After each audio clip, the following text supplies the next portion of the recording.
bateau va souvent être très serré aux entraînements. Ça risque d'être comme ça pendant 10-15 jours, peut-être pendant la route du Rhum, donc ça va être sympa.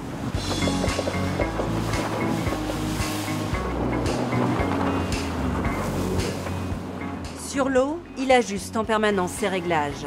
François Gabard aime jouer à la bataille navale. Le moins que l'on puisse dire, c'est qu'il le fait plutôt bien.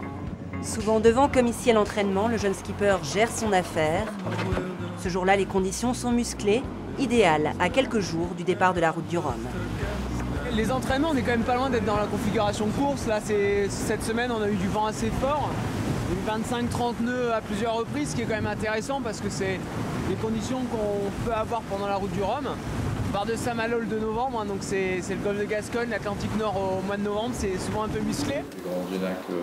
Lorsqu'ils ne sont pas en mer, les marins refont la course à terre.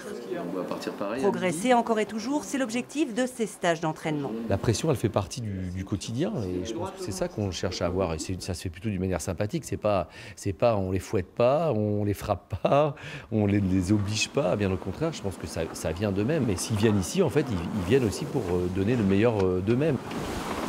Sur les entraînements, on vérifie que tout tient bien, on se cale sur les réglages et après on a la chance aussi d'avoir de la confrontation avec les autres concurrents qui nous permettent d'optimiser justement les réglages, les manœuvres, essayer de gagner du temps par-ci par-là.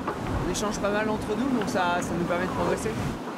Avec son bateau, François Gabard a déjà atteint l'Everest en remportant le dernier Vendée Globe. Une page est en train de se tourner pour le navigateur. Après la route du Rhum, le bateau sera vendu pour faire place à un maxi trimaran.